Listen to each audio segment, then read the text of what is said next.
course maintenance spending, we're certainly not going to go into the details of how superintendents spend individual line items and things like that. As you know, a lot of the past webinars, we cover what we consider very high-level strategic issues around capital and capital investment and membership and dues and those sort of things. And certainly course maintenance is a little bit different than those, but they're a significant piece of the expense structure of clubs, obviously, that have golf. So it's clearly an important part of the budget process. It's an important part of the spend, and I think it's deserved of a little bit of the discussion around some of the insights that we've come up with over the last bunch of years. Some of this will be maybe repetitive for some folks because it's the general notion we've talked about in the past, but we're going to hone in and focus specifically on it because course maintenance is a hot topic. I mean, the fact that we got so many people to register for this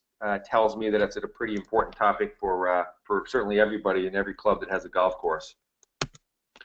So the goals for today, it's really ultimately everything we do is kind of around being able to explain the business, and it's explaining the business with facts and with finance, the language of finance, not accounting, and it's certainly replacing the perceptions and opinions that are pervasive, especially in boardrooms, with those facts and that language of finance. And that's the gap that we ultimately try to close. Is I think there's a hunger for real explanation of the business in the boardroom, but there's been a gap in the ability to explain the business, I'll say, from the industry side and even I think to the extent the management side. So that's what today is really about. But we're gonna quickly go through a little bit of, just to give you some framework, we're going to talk a little bit about what does spending look like on course maintenance in the industry, what are the levels, but we're not going to spend a lot of time on the numbers. As many of you know, we spend more of our time on ratios and absolute numbers, and that's what we're going to do, in fact, today. So then we'll get into, well, how do we measure spending? We kind of know what we do today, and we know how people share data today. We'll talk about that, but if that doesn't really work, if we keep sort of doing the same thing over and over and over again, and the fact that we can get 200 people to come onto a webinar and talk about this tells me that what we're doing isn't fundamentally working. So we'll talk about how might we measure it, and in a way that provides insight and maybe some enlightenment that doesn't exist widely today. What drives the spending levels? And then we'll look at kind of an interesting case study. It's one that it might be a little different than the circumstance of your individual clubs, but I think it's such an end case condition that it highlights the need for dissemination of the kind of things what we're going to be talking about today. It'll make sense as we go through it. So that's kind of our goals today. We'll spend about 40 minutes, I think, all in all, and hopefully it'll be interesting for folks.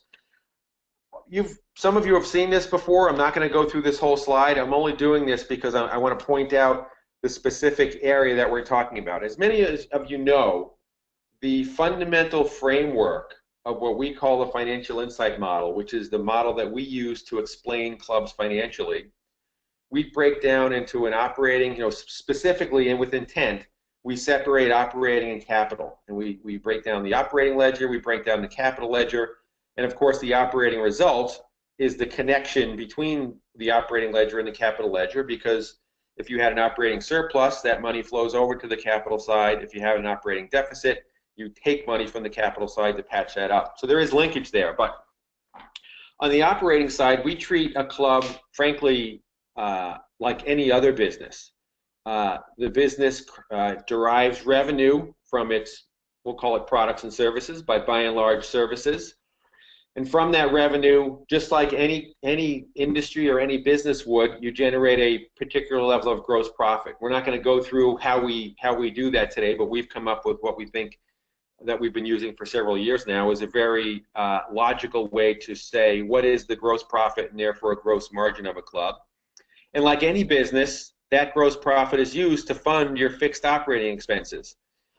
In the other, in industrial industries, fixed operating expenses are things like G&A, research and development, sales and marketing, those kind of things. And the businesses in those industries tend to fund those things in similar proportions, not similar dollar amounts, because some companies are big and some companies are small, but similar proportions. In the club side, this is the list of what we consider fixed operating expenses on the club side, and course maintenance expense is one of those. It doesn't mean that you can't change the amount of money you spend on the course. It just means that once you set that budget, the amount you spend isn't really affected whether you have 20,000 rounds or 18,000 rounds or 25,000 rounds. Once you set that budget, it's a fixed expense line, and so that's what we mean here by fixed expense. So that's just wanted to give you some context there, because as we look at some pie charts, and you're going to see some pie charts of fixed operations, it's this set of departments and functions that we're talking about there, and course maintenance is one of those specifically. So if we just take a look at the industry overall, and we say, well, let's look at course maintenance spending a little bit, and so this is fresh data, but we've been doing this now for 7 years across thousands of clubs, and if we look at the curve of course maintenance spending across the industry, obviously there's huge variation, and we know that the median spend in the industry is about $1.3 million. Let's forget about hole count, things like that. The median spend on course maintenance for clubs with golf is about $1.3 million. It's a little above what it was last year. It goes up a little bit every year. The 25th percentile is right around $1 million, and the 75th percentile is a little under $2 million. And as you can see, some clubs go higher than that. And we actually clip these charts at the 5th and 95th percentile because you'll have clubs that will spend, as we'll see, $16 million, and they would really skew the chart and make the chart look bad. So we clip those off.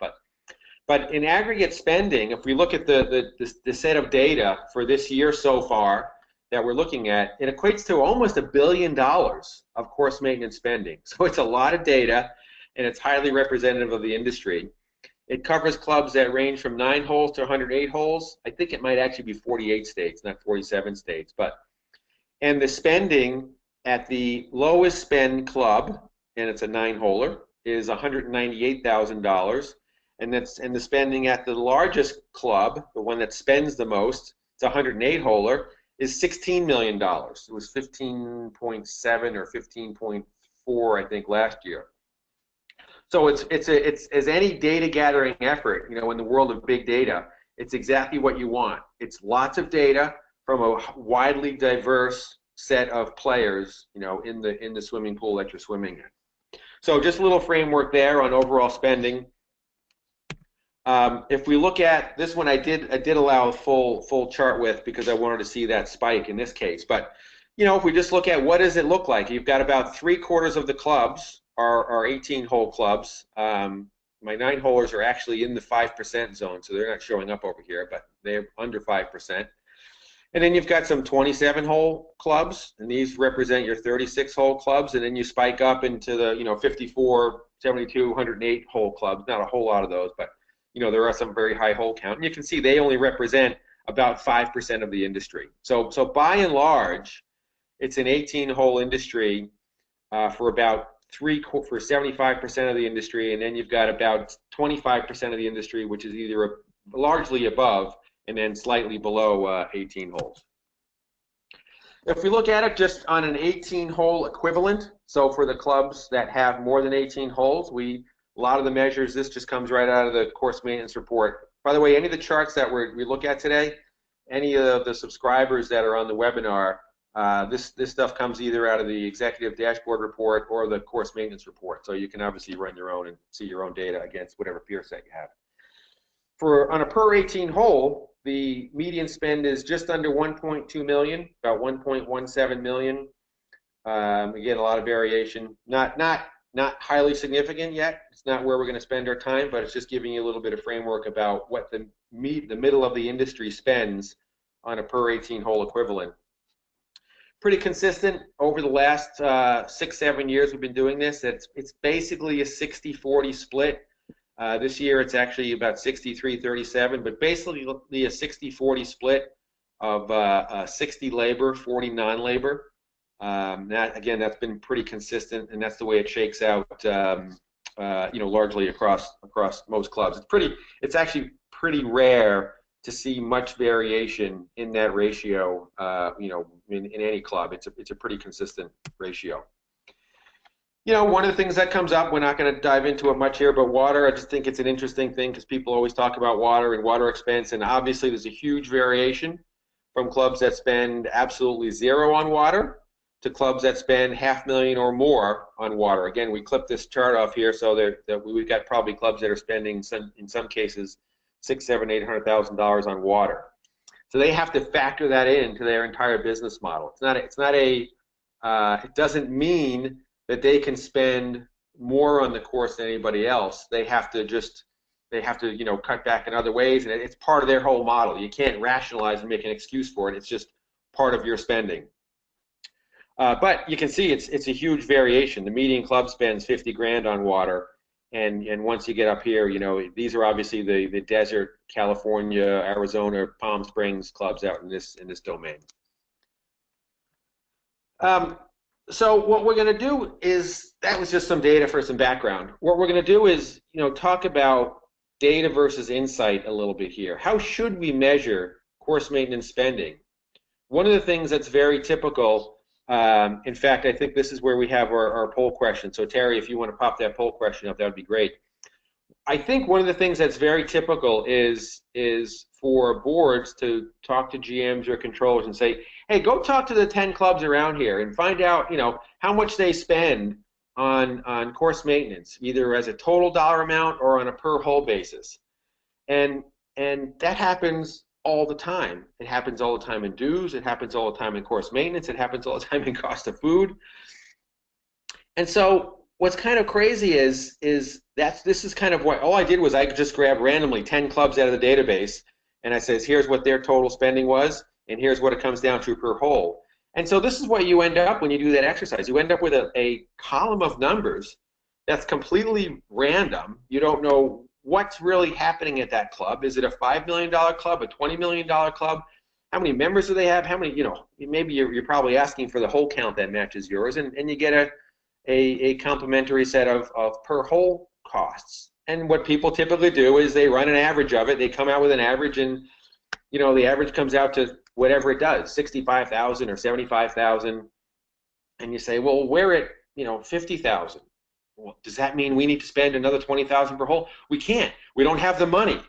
Or if you're spending 100,000 per hole, you say, well, wait a minute. The average is 60.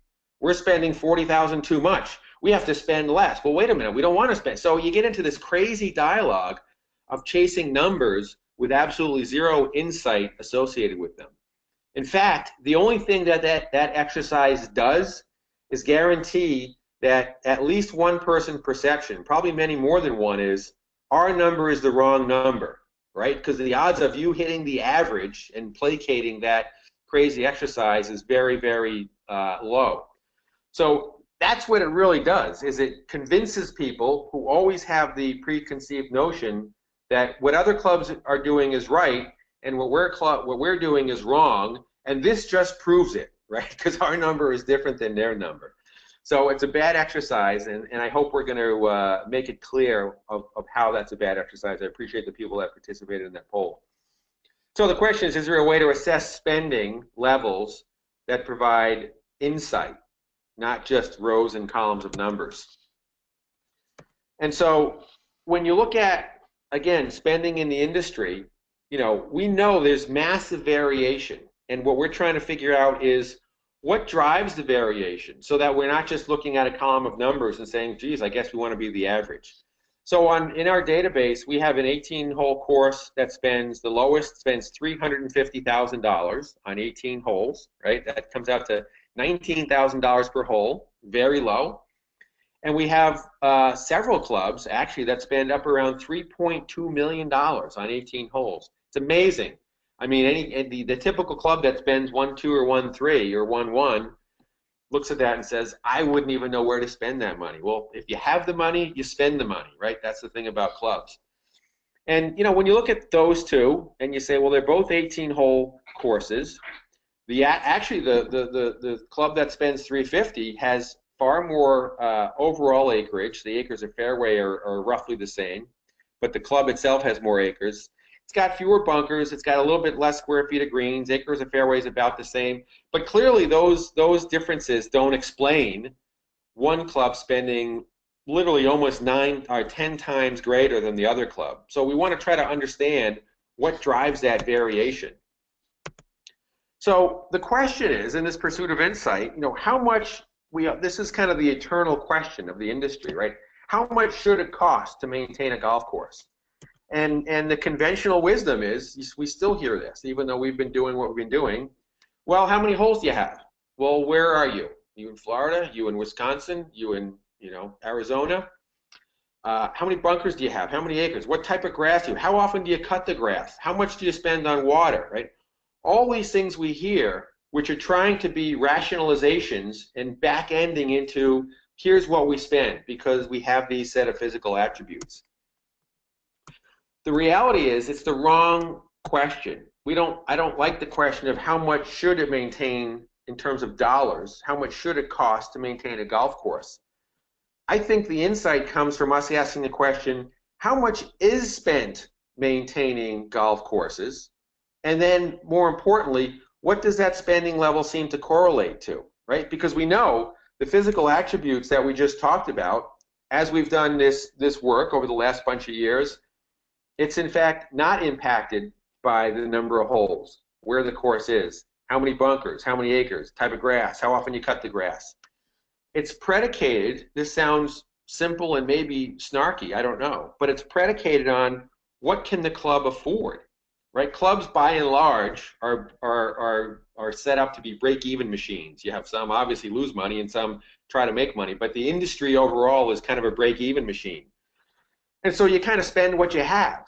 So the real question is, how much of what you have can you spend on a golf course and still hold everything together, right? That's the kind of correlation that we're looking for. And so it's not fruitful, as I think you'll see shortly, to have the discussion around course maintenance spending as a dollar amount. From a benchmarking perspective, obviously in your club, you're going to come up with a dollar amount. But when you're comparing clubs and you're trying to explain the business and understand the industry, saying we spend 1.2, 1.7, 2.5, 700,000, that's not a meaningful way to understand if your level of spending is rational for your club. That's what you're trying to figure out.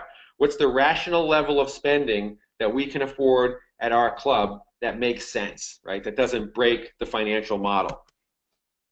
And so in other words, clubs have been really trying to explain their spending with that set of physical attributes that we just take a look at, right? They're trying to say, well, these are where the club is. This is what our course looks like. This is how we want the course to look. They're trying to explain their budget bottoms up through that way. And the insight comes from, that might be how you spend the money you have, right? You might have a set of preferences or attributes that you're going for. And so once you have your number, you might use that, to define how you spend it. But in terms of the level of spending, it's really a top-down discussion, not a bottom-up discussion. It's the discussion of how much can we afford, how much can we spend and not break the financial model of the rest of the club. That's not a bottom-up discussion, right? That's not a, we like to put down fungicide 3 times a year discussion. That's a, literally, how much money do we have to spend and how do we figure out, are we spending things in rational proportions? So how does a club determine how much they can afford? That's the $64,000 question here. We know we just saw this, and we're gonna now take a look at the makeup of the club in terms of the proportion of its fixed expenses. A lot of you have seen this pie chart before. We've talked about it from a high level, but not necessarily honed in on course maintenance, which is what we're going to do now. This is this is Russ. I'm back. Sorry about that, everyone. Did some fancy footwork there. I'm glad to see everybody stayed on. So I think where I was, basically 50% of that gross profit spend, that fixed operational spend, I should say, is on overhead. And about 50% is on services and amenities, the fun stuff. The green area here being course maintenance. So about a third, roughly, of that proportion of fixed expenses goes towards course maintenance. And the next important factor is, well, you have some clubs that are golf-only clubs. Some clubs are diverse country clubs. And what we've discovered is the sum of the spending proportions on course maintenance and on non-golf sports, so pools, tennis, fitness, together those generally add up to 40%. A lot of you have heard me talk about that. And then the dividing line between those two things swings around depending on the club, but it's generally pretty typically around 40%. And we're going to see in a second how amazingly consistent that is. And this is where the insight comes from, because if you recall back to that column of numbers, for some clubs, the 31% or 30% or 33% is $2 million. For other clubs, it's $800,000. For other clubs, it's $2.5 million. And so comparing the numbers is completely meaningless. Those spend numbers is completely meaningless because, well, what is the total amount of gross profit that you have to spend across these fixed operating expenses? Obviously, a club that has $10 million in gross profit, a third of $10 million is $3.3 million. A third of $5 million is half that. So to compare numbers is meaningless. Those two clubs would have exactly the same proportional spending on course maintenance. From my vocabulary, I would say their spending level is exactly the same, even though one spends, $3 million and one spends $1.5 million. The relative spending is exactly the same, and that's the switch in mindset that we have to get to when we're talking about things like course maintenance. You can't talk dollar amounts when you're trying to assess yourself versus how does the industry behave, and that's ultimately what we're trying to do here, is look how the industry behaves and determine what do the healthy clubs look like, what do the unhealthy clubs look like. Okay, I got to move here. Just on the consistency side, these are really big clubs, $18 million clubs on average. These are typical clubs, $6-7 million clubs. We can see the green slice is different, but again, the sum of the green and yellow slice is roughly the same at 40%. It's just big clubs tend to have much more non-golf sports activities. Okay, so big versus small, basically the proportions are the same. If we look at, this becomes really interesting now, because clubs get stuck on things like hole counts, or, well, I'm a country club, you're a golf club. Let's look at golf clubs versus country clubs. So, and in our vocabulary, what defines a country club, even though people use the name there's no standard of the name, naming conventions, it means that you've got a reasonable yellow slice, right? You've got things other than golf. You've got pool, tennis, fitness, pickleball, whatever it might be. But as you see, golf clubs, well, they don't fundamentally have a yellow slice, so their green slice is that 40%. For diverse country clubs, their sum of these two is 40%, and depending on how diverse they are, the yellow slice grows and the green slice, yellow slice grows and green slice shrinks as clubs become more and more diverse country clubs. It doesn't make sense to compare this dollar amount spend to this dollar amount spend. What you want to say, again, I would say in these cases, if this were two specific clubs, I'd say both of these clubs are spending exactly right down the middle, right? I don't care, it doesn't matter to me what the dollar number is. It's a financial model, and these numbers fall, these proportions fall right down the middle of the industry. It doesn't mean you have to be exactly in the middle, by the way. You can have variation, and clubs do have variation. Now, this is an interesting one, because I'm guessing that 90% of the people on this call, if they went through one of those exercises and they said, well, if they have 18 holes, well, make sure you only ask 18-hole clubs what they spend, right? Because clearly 36-hole clubs, 54-hole clubs, they're going to spend differently than we do. And it's probably true that the dollar amount is going to be different, but let's look at the proportions. What becomes, painfully obvious here? The proportions are exactly the same. These tend to be bigger clubs that have more gross profit. Their dollar amount of gross profit is greater, so the spending level in each one of these slices, including course maintenance, is going to be bigger than the spending level from a dollar perspective than each one of these slices, but the proportion's the same. That's the key. This is where the need to explain the business, especially inside the boardroom, is critical, because if we don't explain the business and we can't explain that this is what clubs look like from a spending proportionality perspective, what happens is we end up in the case of the case study that we're going to look at in a minute. So this is really critical. This really is where the rubber hits the road. This is the difference between data and insight, right? You don't need, if I'm looking at this club, and I see clubs exactly like this all day long, I don't need to even know what their course maintenance spend is to know that their spending is right smack in line with the way the industry funds course maintenance, or the combination, I might even say, of course maintenance and non-golf sports. That's really critical, and I know I'm hammering on this, but this is the key point, is getting away from these numbers and being able to explain the business. And part of this explanation of the business is proportionality. So we looked at size of club, we looked at hole count of club. Now let's look at geography of club. We can see as a proportion of fixed expense, it's generally about 30% plus or minus a few percentage points. We don't get wrapped around the axle on a few percentage points. And it's a little bigger in the West. Frankly, I think water does have a little bit of an impact out there, but their dues also tends to be a little higher out there. So, you know, their model overall, their proportionality ends up looking the same, you know, by and large.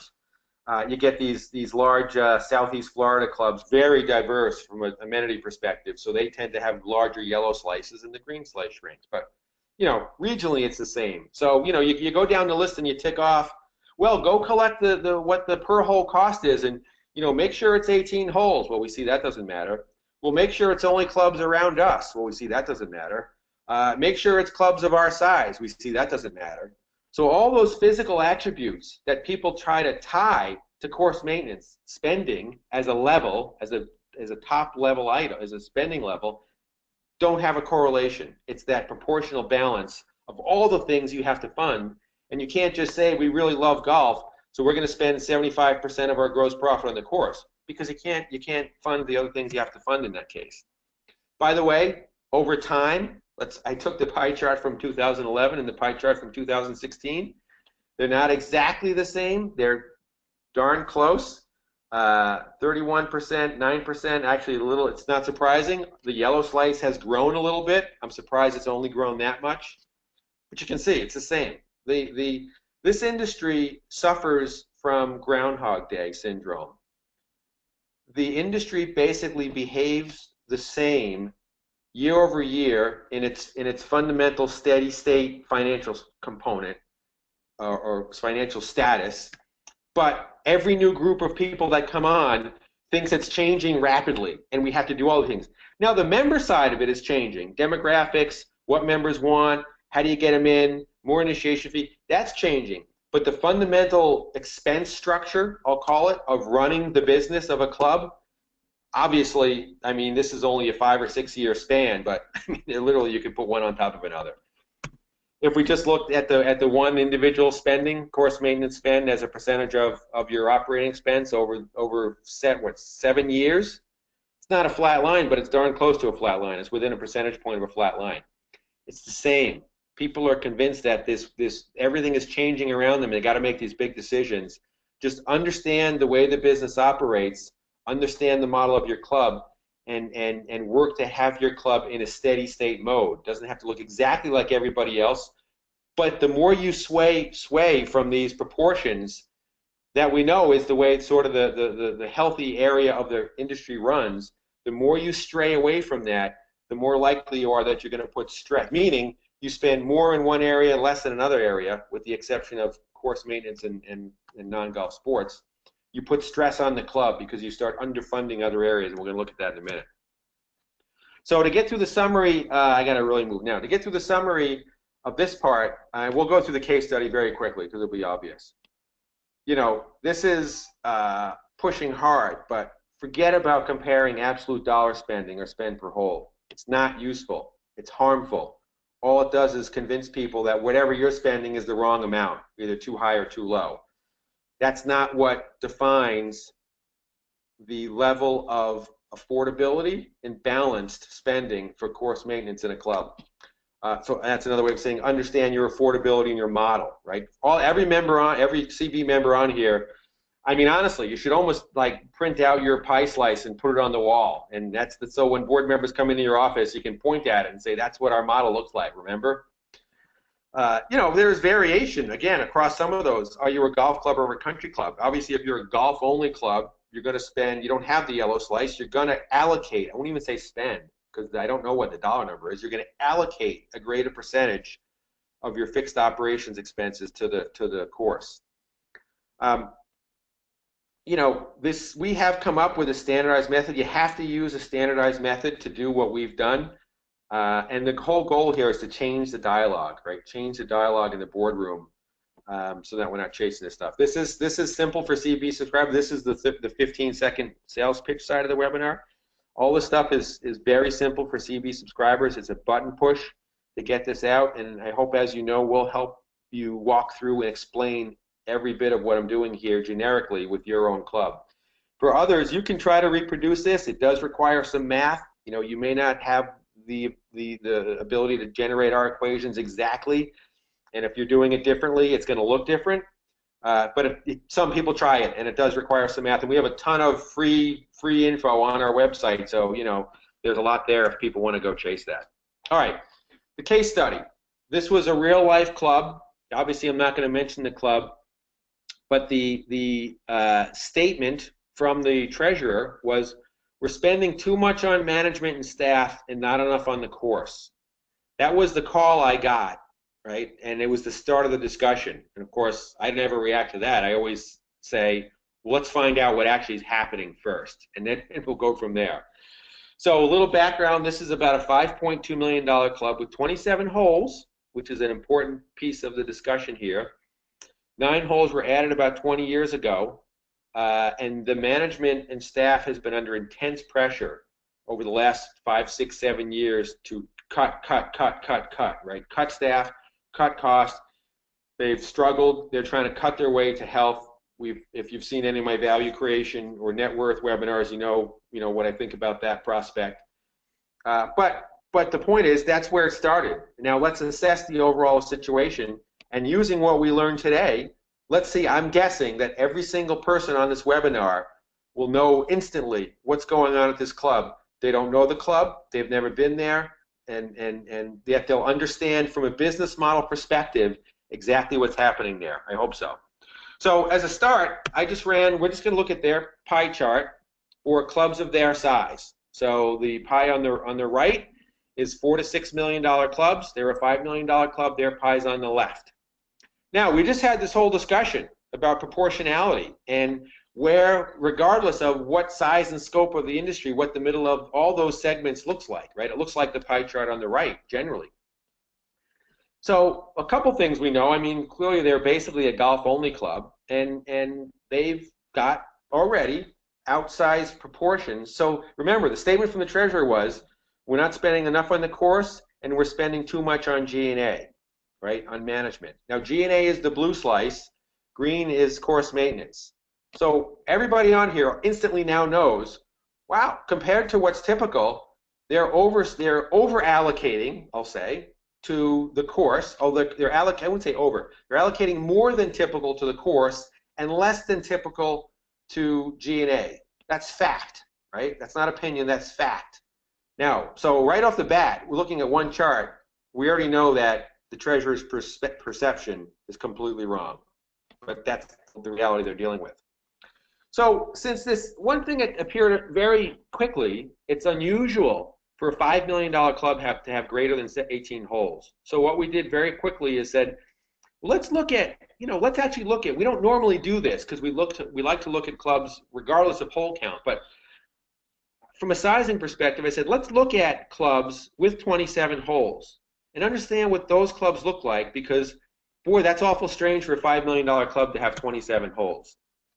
So here's their chart on operating revenue. The median club with 27 holes has $9.5 million of operating revenue. This club has $5.2 million of operating revenue.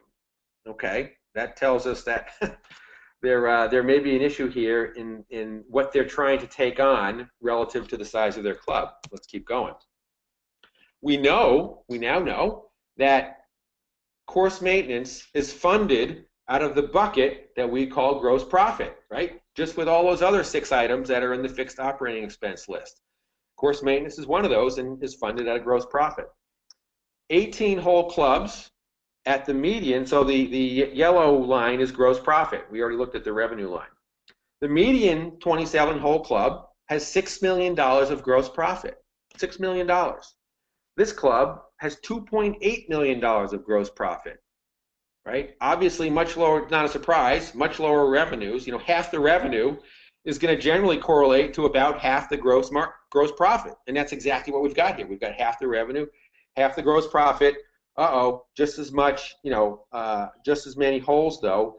You know, the biggest line item in operating fixed expenses is course maintenance, the biggest individual slice, and these guys have half the gross profit of their peers that are also funding 27 holes, right? Houston, we've got a problem on that one. That doesn't look like it's going to fly too well.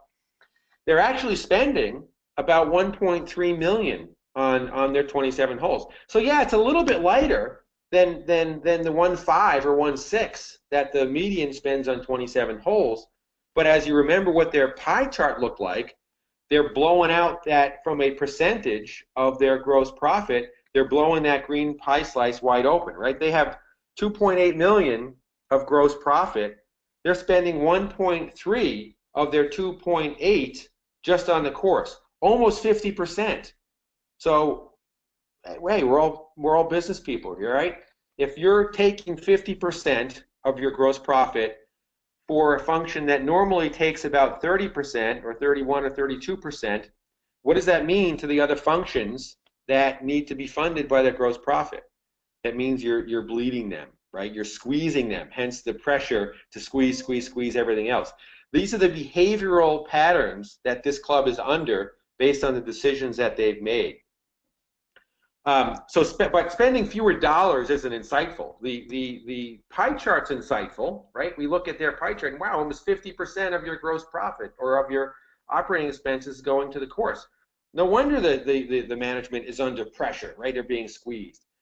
Nobody has explained the business to them. And when you see pie charts like this, generally it's causing stress. Sometimes you see it the other way. Sometimes you see it, they squeeze the service and amenities down to keep the overhead whole.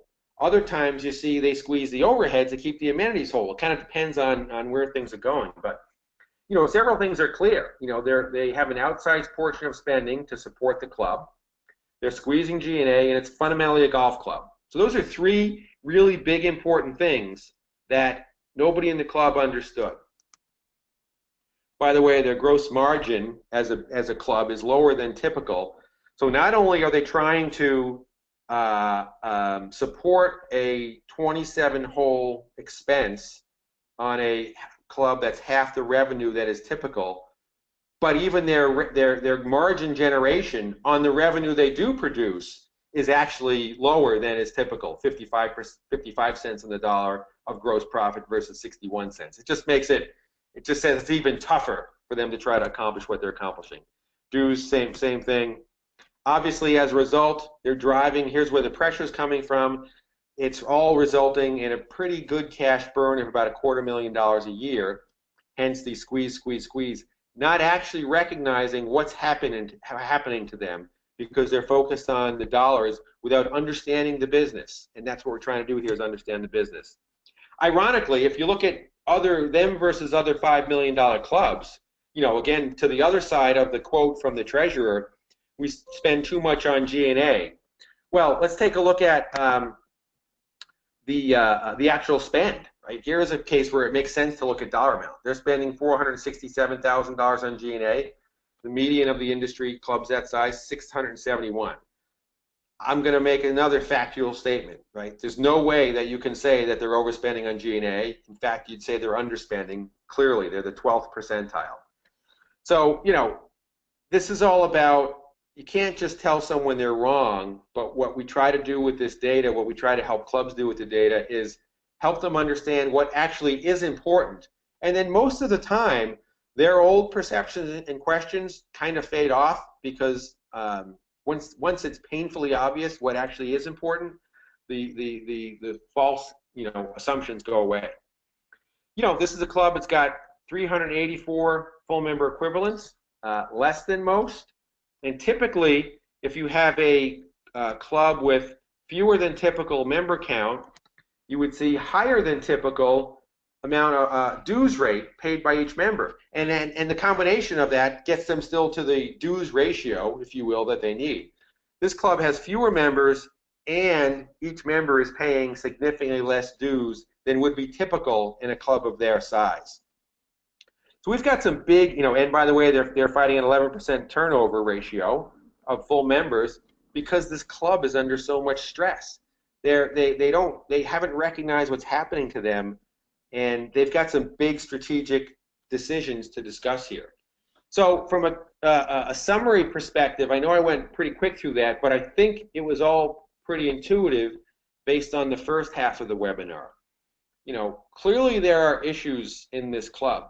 The lack of seeing the big picture and understanding how the business actually operates as a let's say as a healthy part of the industry. What do healthy clubs, what do the middle of the road clubs look like? I don't mean middle of the road in terms of quality. I mean in terms of financial performance and financial behavior. What do they look like? What do we look like? Because instantly, it doesn't take an MBA. You can instantly see that there are some anomalies here, and you can quickly draw inferences by looking at multiple data points to say that these anomalies what are driving the stress inside the club. So, the big issues missed are, frankly, as a $5 million club, clearly with the level of gross profit they generate, the 27 holes is fundamentally unaffordable. I mean, this club has a big decision to think about, at least, which is there a way that we can grow into being able to afford 27 holes, or do we got to back out of those last 9 holes that we built 20 years ago? Because it's an albatross around the neck of the club as it stands today. This is a club, by the way, clearly low member count, low dues, and 0 initiation fee, and it's golf only. So think about what we can all picture what's happening in that boardroom, right? They're fundamentally a golf-only club, and they're all thinking, we have to get these 27 holes as pristine as possible because that's all we have to offer.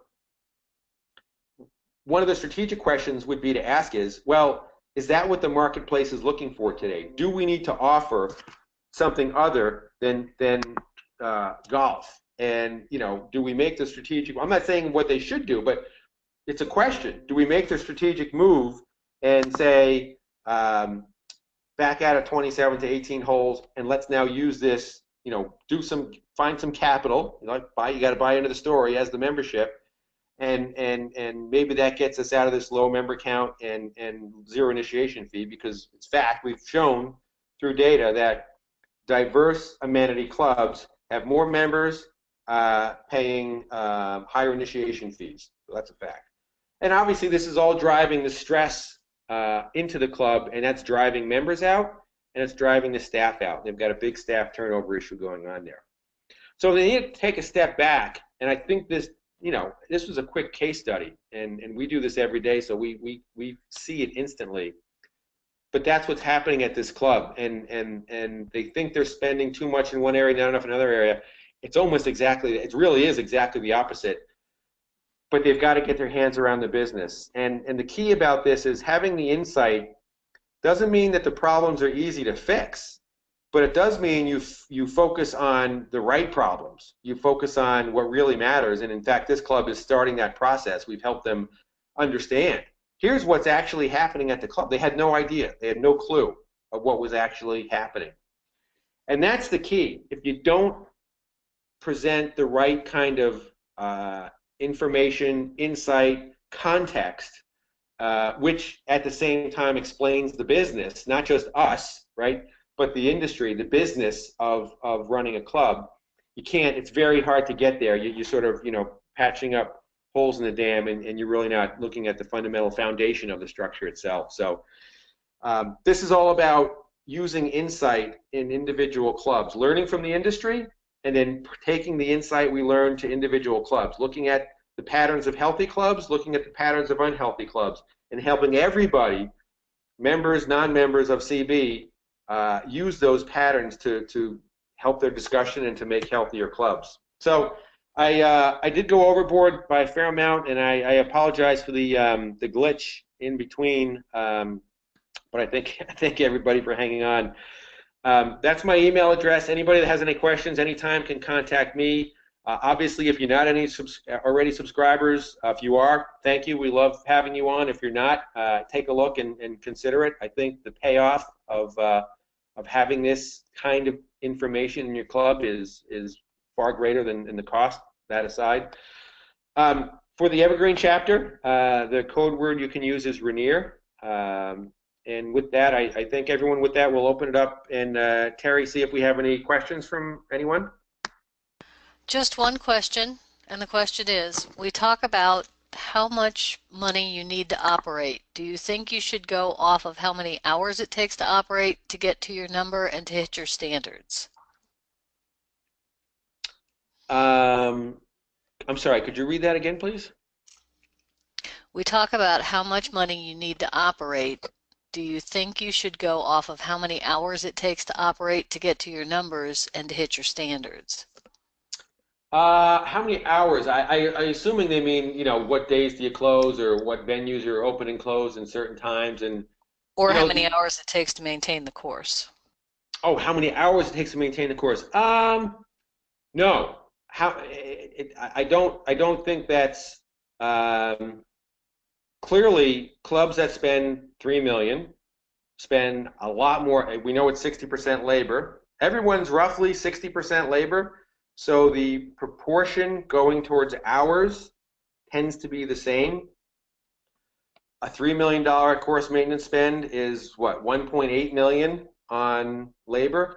A $1 million course maintenance spend is $600,000 on labor. So I don't. Ultimately, what we're trying to do here is not. Again, that's an attribute, right? To me, that's no different of how much you spend on fungicide, how much did you spend on water, how many times a week did you cut the grass. Those are physical attributes and a bottom-up approach, right? Now, you can obviously, if you cut hours, you're going to spend less, but that's a different question than what's the rational level of spending that any one club can apply rationally for its course maintenance budget. And the whole point of this is that the industry behaves such that it's a percentage of the overall fixed operating expense of your club. Depending on that yellow slice, we'll call it a third generally. And so that's kind of that spending level. So it's a top down. Now, once you've got that affordability understood, how you decide to spend it inside your 1.2 or your $1.8 million, whether you spend more on hours or less on hours, or more on chemicals and less on chemicals, and that's kind of inside that number. And I don't even pretend to be an expert on how to trim hours or things like that. So I don't know if I answered your question or not. If I didn't, certainly contact me after the fact. But we're trying. This is about understanding the business and top down, not looking at the attributes that you spend the money on and trying to back into a number that way. I hope that makes sense. Next question. Do you look at, hang on a second, let me get to it. Do you look at course maintenance spend and other fixed expenses as a percentage of gross profit? That's really what we're doing. I mean, the reason we call it, the reason I'm using the phrase course maintenance spend as a percentage of total operating expense versus as a percentage of gross profit. Now, in a break-even club, those two things are exactly the same, right? If you have $5 million in gross profit, you spend $5 million on your operating expenses, and your bottom line operating result is zero, break even, right? So they're the same at a large segment of the industry. Those two things: percentage of total fixed operating expenses, percentage of fixed of gross profit. The reason I do it that way is because if some club has a negative operating result, its gross profit is actually less than the sum of its fixed operating expenses, and that's still the proportionality we want. It's not just because then you got to sort of back out. Well, they didn't have that much gross profit, so I got to back out of each one. Or on the other side, if you have a surplus, you didn't spend all your gross profit. In that case, quote unquote, a use of your gross profit was profit to some degree, right? You threw off some profit. So it's very similar. It's very similar. It's a good question. It's a very insightful question. And those two things are very close to each other. Typically, if you did the different math, you're only a percentage point or two different because clubs generally converge around break even. But it's a great question, and that's the difference between what I was saying versus your question. Very good. Okay, can you speak briefly about the accounting changes coming for leases, i.e. operating versus capital, and how we should approach this conversation with boards? Our course maintenance equipment portion to total course maintenance is 10%. I can't, I wish I could. I can't speak to the actual changes in the accounting rules. What I can say is that when we talk about the course maintenance budget, we explicitly are not including lease payments. So the way we do our modeling is we treat lease payments as a capital flow, and the reason we do that is some clubs purchase capital, capital equipment, some clubs lease capital equipment, and if we treated lease payments as a operational expense, we just created an apples to orange course maintenance expense scenario between those two types of clubs. So we rip out all the lease payments for the entire club. We pull out of operations and we put into the capital side of the ledger. That's why on that capital side of the ledger, you saw that had capital income, it had the effect of the operating results, and the third line item was the lease payments. We treat that as a capital flow. So it shows up in your net available capital. It doesn't show up in your operating results. So I can't speak to the changes, but from our modeling, maybe it'll drive a change to our model, but generally we rip lease payments out because we want to have the native operational expense to be compared, not be impacted by we lease or we purchase capital equipment. Okay. Do you provide a report that shows the 25th median and 75th percentile of course maintenance as a percentage of fixed expenses, or should we focus on the pie chart for the average club? There is, I think it's in the course maintenance report that it's a, you know what, if it's not, I'll take a look when we're done here. If it's not, I'll add it in. It's a good one to have in there. I think it used to be. It might have been in there as a percentage of gross profit, and when we started using total fixed expense, we might have taken it out. So I'll take a look. If it's not in, it'll be in within a half an hour in the course maintenance report. You can run that, and there's a lot of charts in there, but it'll be probably one towards the top because that's kind of a contextual chart. Good question. Thank you. Okay. Is the red section of your pie golf operations labor, the golf pro shop labor, or golf course maintenance labor? It's not golf course maintenance. Golf course maintenance labor is in the green slice. We absolutely consider that in the bulk of course maintenance expense. The yellow, the red slice is golf ops labor. So shop, the bag room people, the cart people. It's shop and operations labor, and we do treat that as a fixed expense. The logic behind that is, whether you have guests coming to play or not, that labor is really there in support of the membership. So it operates like a fixed expense, if you will. It's not dependent on the incremental volume of guests or things like that coming in or out, and it also displays a nice aspect of that part of the spend. So.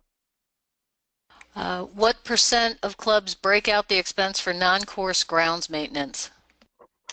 That's a good question. I'd have to probably get that from Jim Boyle or someone from our member services team.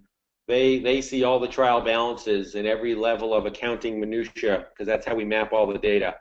I don't know. I believe most of them do. I can't give you a percentage, and the reason I say that is because I know that in most clubs there is a line item that we map to just the clubhouse and buildings bucket, and that's typically grounds maintenance as opposed to course maintenance.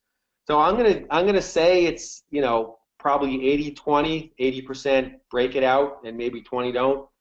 Whoever asked that, if you want to email me, and I'll ask Jim and get a more specific answer. But I think most of them do, because I mean, for the reasons you want to, you want to try to have that. I think that's probably a best practice as well. You want to sort of have that maintenance discussion as a pure discussion, not one that talks about the flowers that are in the front of the clubhouse too. Last question. Where do you charge new cart paths, capital or golf course maintenance? A new car, I believe, certainly that we would view that as a capital expenditure, not as in terms of if you're really repaving cart paths or something like that. Yeah, that would it's not an annual expense, so we would not consider that an operational expense. It's a infrequent expense, as most capital expenses are for something. So we would certainly consider that a capital expense. And I think that's it for questions. We will follow back up with the people that sent in chat questions. And if you have one or think of something after, you can email it to rcondi@clubbenchmarking.com. That's great, everyone. I really appreciate everyone hanging on. I know we went long today, and I think it was worth it. And I hope it was worth your time as well. And we'll talk to you all soon. Thank you very much.